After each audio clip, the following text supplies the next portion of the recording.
பயிற்சி 2.8 கேள்வி எண் 4 2 cos ஆல்ஃபா சமம் x கூட்டல் 1 by x மற்றும் 2 cos பீட்டா சமம் y கூட்டல் 1 by y என கொண்டு கீழ்காண்பவைகளை நிறுவுக.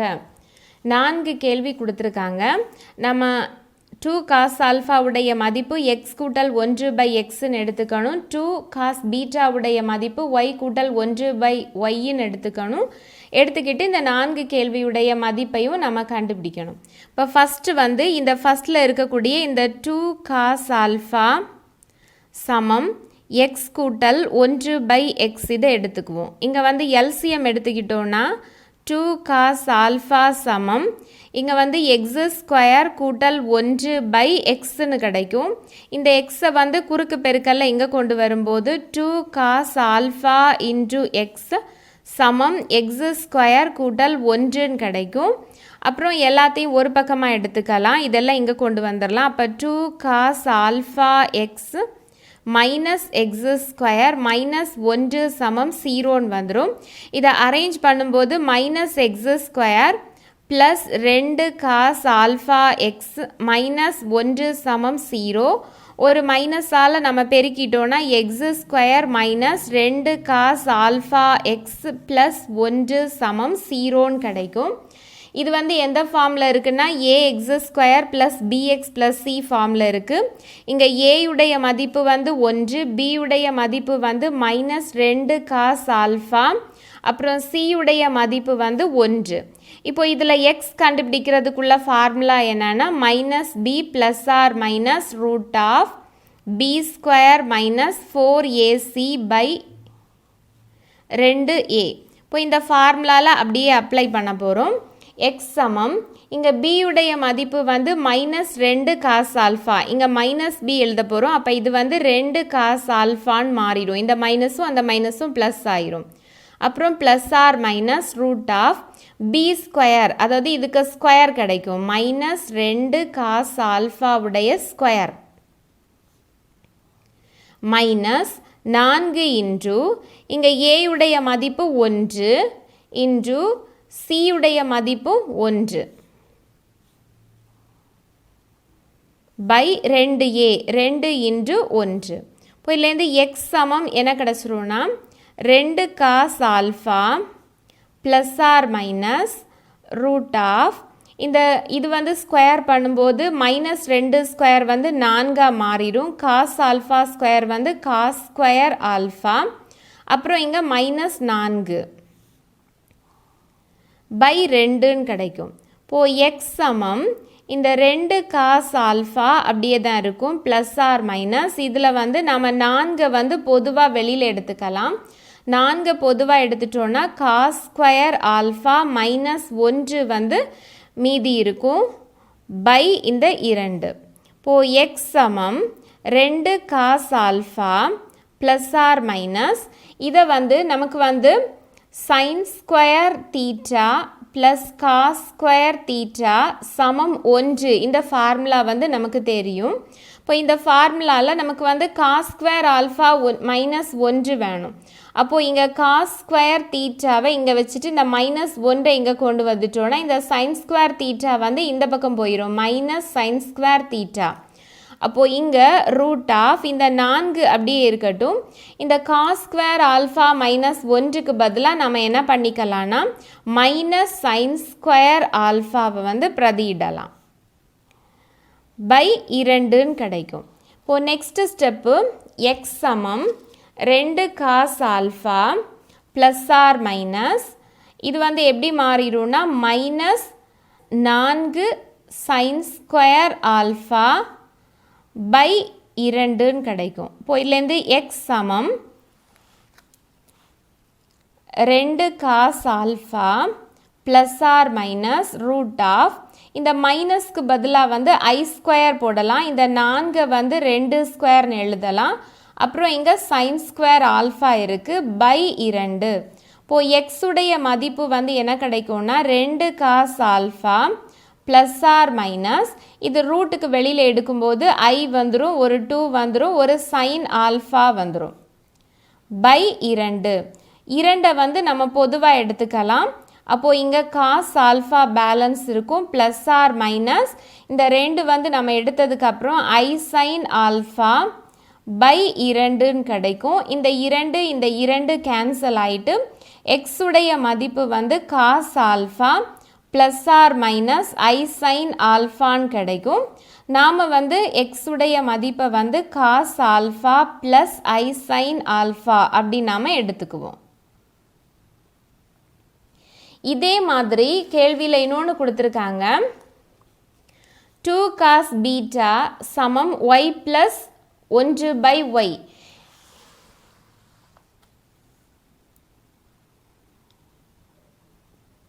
இதே போன்று 2 காஸ் பீட்டா சமம் ஒய் ப்ளஸ் 1/y.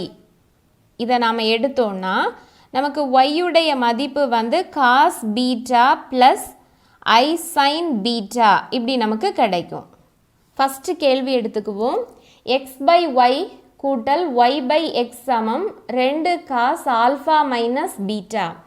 இப்போ நம்ம எக்ஸுடைய மதிப்பு ஒய்யுடைய மதிப்பு வந்து நம்ம ஏற்கனவே கண்டுபிடிச்சி வச்சுருக்கோம். அப்போ எக்ஸ் பை ஒய் வந்து நம்ம கண்டுபிடிக்கலாம். எக்ஸ் வந்து என்னன்னா காஸ் ஆல்ஃபா கூட்டல் ஐ சைன் ஆல்ஃபா. அதே நேரம் ஒய் வந்து என்னன்னா cos beta plus i sine beta.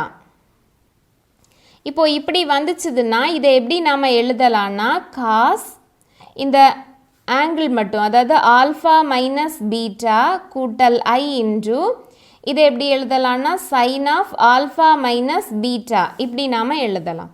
இதே மாதிரி நாம் ஒய் பை எக்ஸ் கண்டுபிடிக்க போகிறோம். ஒய் பை எக்ஸுக்கு வந்து என்ன பண்ணால் போதும்னா 1 பை எக்ஸ் பை ஒய்ன்னு எடுத்தால் போதும். அப்போது இங்கே 1 பை எக்ஸ் பை ஒய் வந்து ஆல்ரெடி கண்டுபிடிச்சி வச்சுருக்கோம். Cos alpha minus beta plus i into sine alpha minus beta. இப்போ 1 பை எக்ஸ் பை ஒய்னா இதோடைய காஞ்சுகேட் அதாவது இணை கலப்பெண். இப்போ இதை வந்து ஸ்ட்ரைட்டாக எப்படி எழுதிடலான்னா cos alpha minus beta minus i into sine alpha minus beta. இப்போ இந்த ரெண்டையுமே நாம் கூட்டிக்கலாம். எக்ஸ் பை ஒய் கூட்டல் ஒய் பை எக்ஸ் எடுத்துக்கலாம். எக்ஸ் பை ஒய் உடைய மதிப்பு வந்து cos alpha minus beta plus i into sine alpha minus beta plus y by x உடைய மதிப்பு வந்து cos alpha minus beta minus i into sine alpha minus beta. இப்போ இதில் minus i sine alpha minus பீட்டாவும் plus i sine alpha minus பீட்டாவும் cancel ஆயிரும். அப்புறம் இதுவும் நம்ம கூட்டும்போது 2 into cos alpha minus beta கிடைக்கும். இதுதான் நம்ம ஃபஸ்ட்டு நிரூபிக்க வேண்டியது. இனி ரெண்டாவது கேள்வி எடுத்துக்குவோம். ரெண்டாவது கேள்வியில் வந்து என்ன கொடுத்துருக்காங்கன்னா xy மைனஸ் 1 பை xy சமம் 2i sign alpha plus beta. இப்போ இது ரெண்டாவது கேள்வி. இப்போ இதில் xy வந்து நம்ம ஃபஸ்ட்டு கண்டுபிடிக்க போகிறோம். எக்ஸ் அப்படிங்கிறது cos alpha plus i sine alpha. அப்புறம் ஒய் அப்படிங்கிறது cos beta plus i sine beta. இப்போ இதை பெருக்கும்போது எப்படி எழுதிக்கலான்னா காஸ் பெருக்கல்ல வந்துச்சுதுன்னா காஸ் ஆல்ஃபா ப்ளஸ் பீட்டான்னு எழுதிக்கலாம் plus i into sine alpha plus beta இப்படி நம்ம எழுதிக்கலாம் பெருக்கல்ல வந்துச்சுதுன்னா. இப்போ 1 பை xy அப்படின்னா xy உடைய இணை கலப்பெண். இப்போ 1 பை நம்மளுடைய cos alpha plus beta plus i into sine alpha plus beta. xy வந்து கண்டுபிடிச்சி வச்சுருக்கோம், அதை இங்கே சப்ஸ்டியூட் பண்ணிட்டோம். இது வந்து 1 பை எக்ஸ்னா அதோடைய இணை கலப்பெண். அப்போ இங்கே என்ன வந்துடும்னா cos alpha plus beta minus i into sine alpha plus பீட்டான்னு கிடைக்கும். இப்போ கேள்விக்கு வருவோம். xy minus 1 by xy. இப்போ xy உடைய மதிப்பு இங்கே கண்டுபிடிச்சி வச்சுருக்கோம். Cos alpha plus beta plus i into sine alpha plus beta.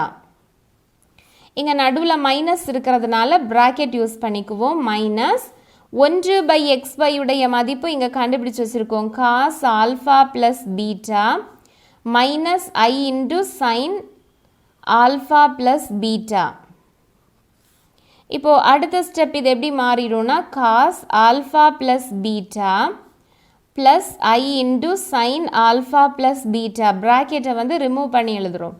இங்கே வந்து minus cos alpha plus beta, இந்த மைனஸ் இன்டு மைனஸ் வந்து ப்ளஸ்ஸாக மாறிடும். Plus I sine alpha plus beta.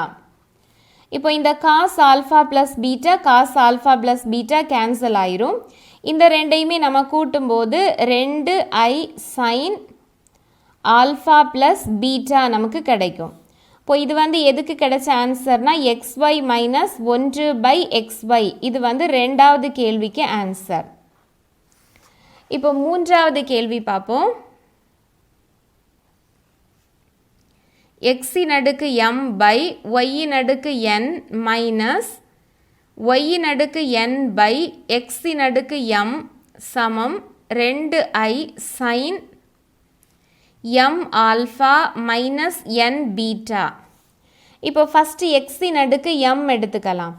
x அப்படிங்கிறது காஸ் ஆல்ஃபா கூட்டல் I சைன் ஆல்ஃபா. இதை தான் நம்ம கண்டுபிடிச்சோம். இதோடைய அடுக்கு m. இங்கே டிமாய்வருடைய தேற்றத்தை நம்ம பயன்படுத்தும் போது இது வந்து எப்படி மாறிடும்னா காஸ் m ஆல்ஃபா கூட்டல் I சைன் m ஆல்ஃபான்னு கிடைக்கும். அப்புறம் y n எடுத்துக்கலாம். y n y அப்படிங்கிறது காஸ் பீட்டா கூட்டல் I சைன் பீட்டா. இப்போ இதோடைய அடுக்கு n. இதை எப்படி எழுதலாம்னா காஸ் பீட்டா, டிமாய்வருடைய தேற்றம் பயன்படுத்தும் போது காஸ் n பீட்டா கூட்டல் I சைன் n பீட்டா. இப்போ இந்த கேள்வியில் இருக்கக்கூடிய டேர்மை கண்டுபிடிக்கலாம். x m by y n எடுத்துக்குவோம். இப்போது x m வந்து என்ன கண்டுபிடிச்சு வச்சுருக்கோன்னா காஸ் m ஆல்ஃபா கூட்டல் I சைன் m ஆல்ஃபா கண்டுபிடிச்சு வச்சுருக்கோம். பை y n அப்படிங்கிறது காஸ் n பீட்டா கூட்டல் I சைன் n பீட்டா. இப்படி இருந்துச்சுதுன்னா, அதாவது வகுத்தல்ல வந்துச்சுதுன்னா நம்ம இந்த m alpha minus n beta எழுதலாம். அதாவது cos of m alpha minus n beta கூட்டல் I இன்டு சைன் ஆஃப், இங்கேயும் வந்து m ஆல்ஃபா n பீட்டா தான் இருக்குது, m alpha minus n beta. இதே நேரம் நெக்ஸ்ட் வந்து கண்டுபிடிக்க போகிறோம். அதாவது y n by x m வந்து நாம் கண்டுபிடிக்க போகிறோம். இப்போ இதுக்கு என்ன பண்ணால் போதும்னா 1/x m by y n எடுத்தால் போதும். இப்போ இது தலைகீழியாக வரும்போது இது நமக்கு கிடைக்கும். இந்த y n by x m வந்து கிடைக்கும். அப்போ 1 ஏற்கனவே x m by y n வந்து கண்டுபிடிச்சு வச்சுருக்கோம். Cos m alpha minus n beta கூட்டல் I into sine m alpha minus n beta. இப்போ இதுக்கு வந்து அதாவது 1/z அப்படின்னாலே z பார். அப்போ இதோடைய இணை கலப்பெண் நாம் எழுதணும்னா cos m alpha minus n beta minus I into sine m alpha minus n beta. இப்போ இது வந்து y n by x m உடைய மதிப்பு. இப்போ நம்ம கேள்விக்கு வருவோம். கேள்வியில் என்ன கொடுத்துருக்காங்கன்னா x m by y n minus y n by x m. இப்போது x m by y n உடைய மதிப்பு வந்து இங்கே கண்டுபிடிச்சு வச்சுருக்கோம். இதை நம்ம பிரதியிட்டரலாம். Cos of m alpha minus n beta கூட்டல் I into sine of m alpha minus n beta. இப்போ இங்கே நடுவில் வந்து மைனஸ் இருக்கிறதுனால ப்ராக்கெட் யூஸ் பண்ணலாம். அப்புறம் y n by x m வந்து இங்கே கண்டுபிடிச்சு வச்சுருக்கோம். இதை வந்து பிரதியிடலாம். Cos of m alpha minus n beta minus I into sine of m alpha minus n beta. இப்போ இதில் ப்ராக்கெட்டை நம்ம ரிமூவ் பண்ணி எழுதும்போது நமக்கு என்ன கிடைக்கும்னா cos of m alpha minus n beta கூட்டல் I into sine of m alpha minus n beta minus இது வந்து என்னவா மாறிடும்னா cos of m alpha minus n beta அப்புறம் இந்த மைனஸ் இன்டு மைனஸ் வந்து இது ப்ளஸ்ஸாக மாறிடும் I into sine of m alpha minus n beta. இப்போ இதில் இந்த cos m alpha minus n பீட்டாவும் இந்த minus cos m alpha minus n பீட்டாவும் கேன்சல் ஆயிரும். இந்த ரெண்டையுமே நம்ம கூட்டும்போது 2i sine m alpha minus n beta வந்து கிடைக்கும். இங்கே நம்ம எதுக்கு வந்து இந்த டேர்ம் நமக்கு கிடைச்சதுன்னா எக்ஸின் அடுக்கு m பை ஒய்யின் அடுக்கு n மைனஸ் ஒய்யின் அடுக்கு n பை எக்ஸின் அடுக்கு m, அதாவது மூன்றாவது கேள்விக்கு உடைய ஆன்சர் வந்து நமக்கு கிடைச்சிருக்கு. நான்காவது கேள்வி என்ன கேட்டிருக்காங்கன்னா எக்ஸின் அடுக்கு m இன்டு ஒய்யின் அடுக்கு n கூட்டல் 1 பை எக்ஸின் அடுக்கு m ஒய்யின் அடுக்கு n சமம் 2 இன்டு காஸ் m ஆல்ஃபா கூட்டல் n பீட்டா. இது வந்து நான்காவது கேள்வி. இப்போ ஃபஸ்ட் வந்து எக்ஸின் அடுக்கு m வந்து கண்டுபிடிக்கலாம். எக்ஸ் அப்படிங்கிறது cos alpha plus i sine alpha, இதுடைய அடுக்கு m. டிமாய்வருடைய தேற்றம் இங்கே பயன்படுத்தும் போது காஸ் m ஆல்ஃபா கூட்டல் ஐ சைன் m ஆல்ஃபா கிடைக்கும். அப்புறம் ஒய்யின் அடுக்கு n எடுத்தோன்னா y அப்படிங்கிறது காஸ் பீட்டா கூட்டல் ஐ சைன் பீட்டா, இதுடைய அடுக்கு n. டிமாய்வருடைய தேற்றம் பயன்படுத்தும் போது காஸ் n பீட்டா கூட்டல் ஐ சைன் n பீட்டா வந்து கிடைக்கும். இப்போ இந்த எக்ஸின் அடுக்கு m இன்று ஒய்யின் அடுக்கு n எடுத்தோன்னா எக்ஸின் அடுக்கு m உடைய மதிப்பு வந்து காஸ் m ஆல்ஃபா கூட்டல் ஐ இன்டு சைன் m ஆல்ஃபா பெருக்கல் காஸ் n பீட்டா கூட்டல் ஐ சைன் n பீட்டா. பெருக்கல்ல இருந்துச்சுதுன்னா இதை என்ன பண்ணலான்னா நம்ம காஸ் ஆஃப் இந்த m ஆல்ஃபா கூட்டல் n பீட்டா, அதாவது இங்கே இருக்கக்கூடிய இதோடைய ஆங்கிளும் இங்கே இருக்கக்கூடிய இந்த n பீட்டாவையும் நம்ம ப்ளஸ் பண்ணி எழுதலாம். Plus i into sine of இங்கே இருக்கக்கூடிய இந்த m ஆல்ஃபாவும் இங்கே இருக்கக்கூடிய n பீட்டாவும் பெருக்கல்னா ப்ளஸ் பண்ணி எழுதலாம். இப்போ இது வந்து எக்ஸின் அடுக்கு m இன்டு ஒய்யின் அடுக்கு n உடைய மதிப்பு. இப்போ நமக்கு 1 பை எக்ஸின் அடுக்கு m இன்டு ஒய்யின் அடுக்கு n உடைய மதிப்பு வேணும். அப்போ இதை வந்து நாம் 1 பை போட்டு எழுதலாம். 1 பை காஸ் m ஆல்ஃபா கூட்டல் n பீட்டா கூட்டல் ஐ இன்டு சைன் m ஆல்ஃபா கூட்டல் n பீட்டா. இப்போ 1 பை z அப்படின்னா அது z பார் அப்படின்னு வந்துடும், அதாவது இதுடைய இணை கலப்பெண்.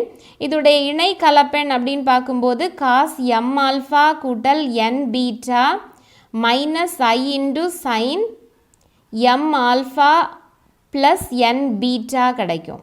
இப்போ கேள்விக்கு வருவோம். கேள்வியில் என்ன கொடுத்துருக்காங்கன்னா எக்ஸின் அடுக்கு m இன்டு ஒய்யின் அடுக்கு n கூட்டல் 1 பை எக்ஸின் அடுக்கு m இன்டு ஒய்யின் அடுக்கு n.